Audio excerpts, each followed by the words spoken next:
کیا تمہیں معلوم نہیں کہ آسمانوں اور زمین کی سلطنت اللہ ہی کی ہے اور اللہ کے سوا تمہارا کوئی دوست اور مددگار نہیں، اور مشرق اور مغرب سب اللہ ہی کا ہے، تو جدھر بھی تم رخ کرو ادھر ہی اللہ کی ذات ہے۔ بے شک اللہ صاحب وسعت ہے، باخبر ہے، وہی آسمانوں اور زمین کا پیدا کرنے والا ہے، اور جب کوئی کام کرنا چاہتا ہے تو اس کو ارشاد فرما دیتا ہے کہ ہو جا، تو وہ ہو جاتا ہے۔ سو تم مجھے یاد کیا کرو، میں تمہیں یاد کیا کروں گا، اور میرا احسان مانتے رہنا اور میری ناشکری نہ کرنا۔ اے ایمان والو، صبر اور نماز سے مدد لیا کرو، بے شک اللہ صبر کرنے والوں کے ساتھ ہے۔ اور ہم کسی قدر خوف اور بھوک اور مال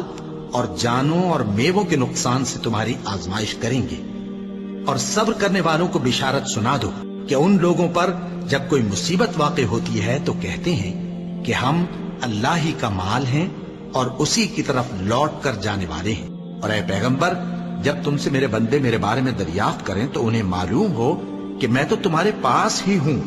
جب کوئی پکارنے والا مجھے پکارتا ہے تو میں اس کی دعا قبول کرتا ہوں، تو ان کو چاہیے کہ میرے حکموں کو مانیں اور مجھ پر ایمان رکھیں تاکہ نیک رستہ پائیں۔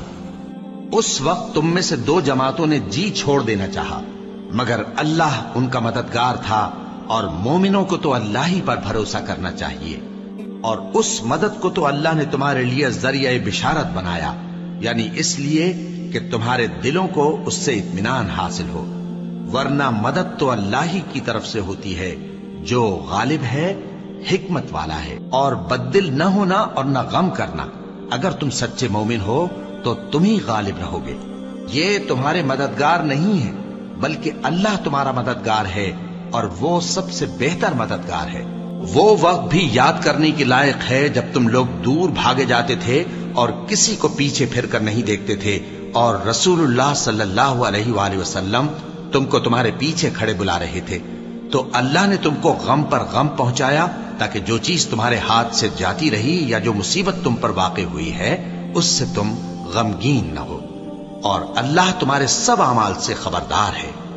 پھر اللہ نے اس پریشانی کے بعد تم پر تسلی نازل فرمائی، یعنی نیند، کہ تم میں سے ایک جماعت پر طاری ہو گئی، اور کچھ لوگ جن کو جان کے لالے پڑ رہے تھے اللہ کے بارے میں ناحق ایام کفر کے سے گمان کرتے تھے، اور کہتے تھے بھلا ہمارے اختیار کی کچھ بات ہے؟ تم کہہ دو کہ بے شک سب باتیں اللہ ہی کے اختیار میں ہیں۔ یہ لوگ بہت سی باتیں دلوں میں مخفی رکھتے ہیں جو تم پر ظاہر نہیں کرتے تھے، کہتے تھے کہ ہمارے بس کی بات ہوتی تو ہم